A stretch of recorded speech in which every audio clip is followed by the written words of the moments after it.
Okay, time થાય છે around 11:37.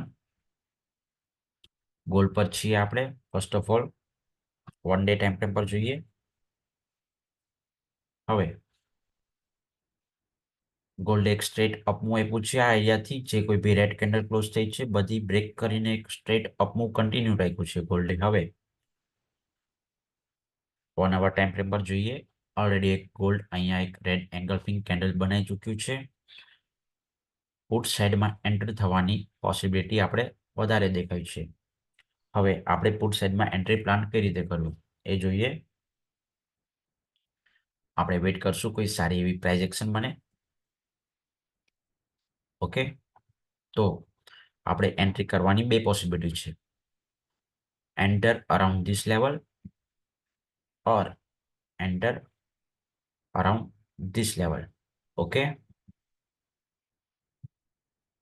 એક એમ ટાઈપની આ પ્રાઇઝ એક્શન આપણે જોઈ રહ્યા છીએ. જે જ્યારે બને ત્યારે આપણે પુટ સાઈડમાં એન્ટર થવાના છીએ. આપણે કોઈ બાય સાઈડમાં એન્ટર થવાનો કોઈ વિચાર છે નહીં અત્યારે. ઓકે, અને જે લોકો અહીંયા એન્ટર થાય છે આ એરિયા પર, ત્યાં આર લગાવી દઈએ ફર્સ્ટ ઓફ ઓલ. ઓકે, જે લોકો અહીંયા એન્ટર કરે છે ત્યારે આ એરિયા પર એન્ટર કરે છે. પ્રોપર 1 અવરની રેડ કેન્ડલ ક્લોઝ થાય 1 અવર પર, ત્યારે એન્ટ્રી કરી શકે છે. અને આ જે એરિયા છે, જે વીક છે આ, ત્યાં લિક્વિડિટી હન થવાના ચાન્સીસ બી વધારે છે. ઓકે, તો એના માટે બી બધા તૈયાર રહેજો. બાય સાઈડમાં કોઈ આજ જવાનો આપણો ઈરાદો છે નહીં. વેઇટ કરશું, કોઈ સારી એવી પ્રોજેક્શન બનવા દઈએ.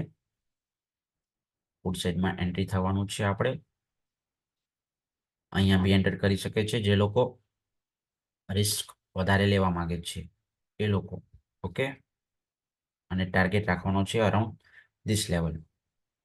હવે 1:2 નો ટાર્ગેટ મળે છે અરાઉન્ડ. હવે ટાર્ગેટ અહીંયા બુક કરવો કે હોલ્ડમાં રાખવો, અહીંયા આપણે હાફ ક્વોન્ટિટી બુક કરી લેવાના છીએ. ઓકે, અને ત્યાંથી બાકીની ક્વોન્ટિટી હોલ્ડમાં રાખવાના છીએ. વેઇટ કરશું, હજી કોઈ આપણો ટ્રેડ એક્ટિવેટ થયો નથી. કોઈ લિક્વિડિટી હન્ટ થાય અથવા તો કોઈ સારી એવી પ્રોજેક્શન બને ત્યારે આપણે એન્ટર થવાના છીએ. આરએલ લગાવી દીધો છે. Let's see what happens. Okay,